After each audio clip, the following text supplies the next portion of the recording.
what I thought I would do is just talk about a few exhibitions that I've been involved with at the museum. And did anyone get to see this installation? Yes? Oh, great.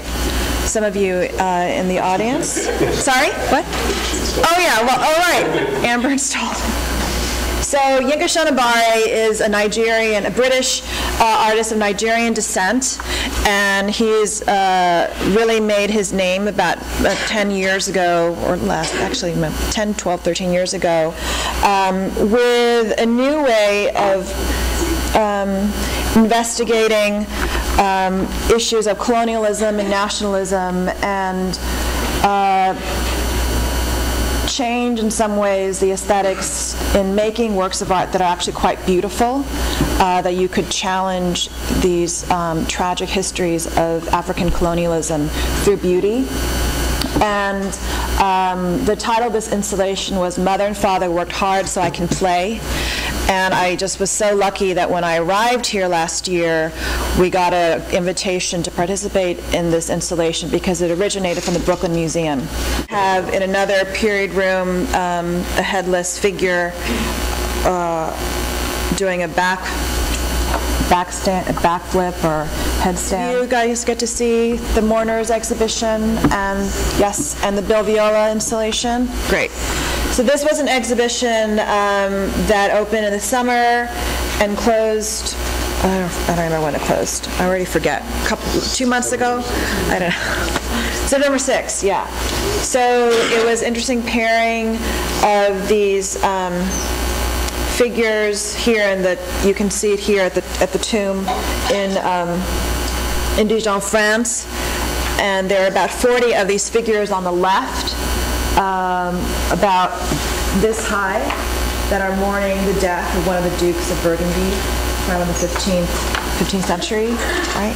15th century. Charlotte Eierman, who used to be curator of modern contemporary art at the museum,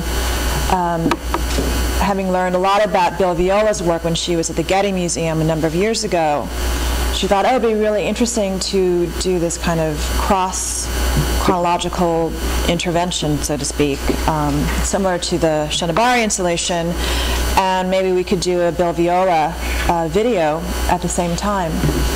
So Charlotte gave me the idea, and I had a fun time choosing the work in conjunction with Judith Mann, who is a curator of the Mourners exhibition. And Bill Viola, people familiar with Bill Viola? Leading practitioner, pioneer of video art. One little fun story is that when he was like 10 years old, he was captain of the TV squad, like at PS something in New York City. So even as a young child, he embraced new media before anyone else did. And he is an artist who really engages with these really broad universal themes of life and death and spirituality and heaven and earth. And he created this really beautiful video called Visitations that came from a remarkable series of videos called Transfigurations. And here in this video you have these two figures that kind of walk towards you and then break through what then you discover is falling water, a sheet of falling water. And they're ghostly, and then they kind of become incarnate as they move through this water as a kind of rebirth, if you will. And debates of whether they're visiting Earth or whether they're visiting heaven, or whatever you engage as the other space we go to after we die, can be up to you. Very simple idea is that you're coming from the spiritual world, enter the earthly world, and come back. But in one of my gallery talks at the museum, this gentleman raised his hand and said, I actually think it's the reverse. I think that when you're living, you don't have so much clarity, and then perhaps when you die, you finally understand what life is all about, so that you become this clarity when you actually head to the spiritual world. So I thought that was a really beautiful interpretation. Yeah. there's another possibility, which is that it's all in this life.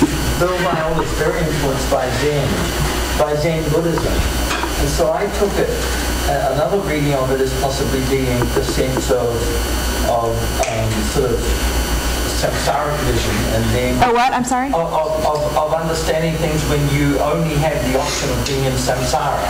Oh, okay. In this world without understanding.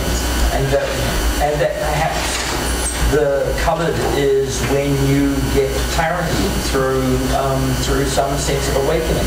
That's a really great point. Yes, he's very much inspired by Zen Buddhism and basically all forms of religion.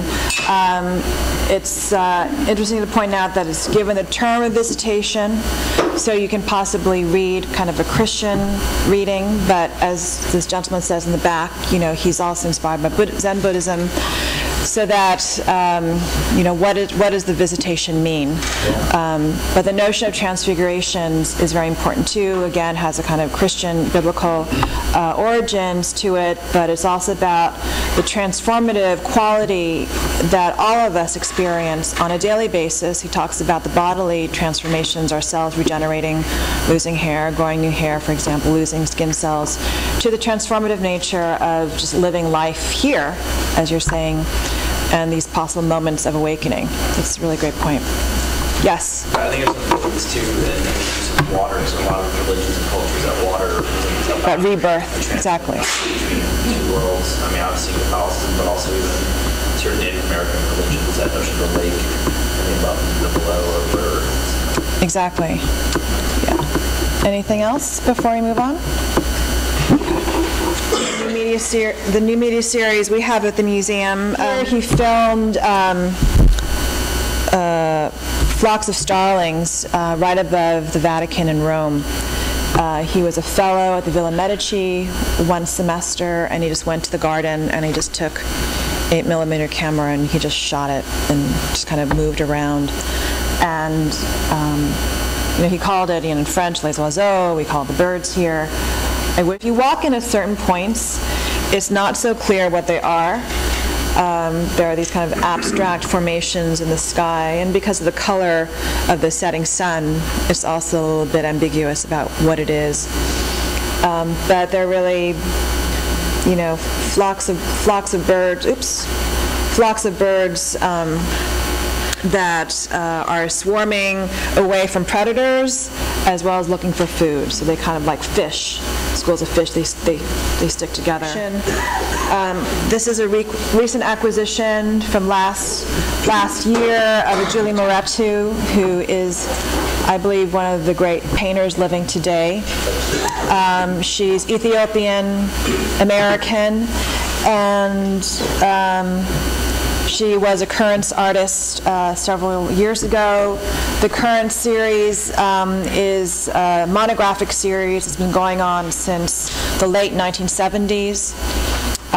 David Benetti, who, as you know, used to be the reviewer for the Dispatch, said that, I have to find out who the second institution was, but that SLAM is the third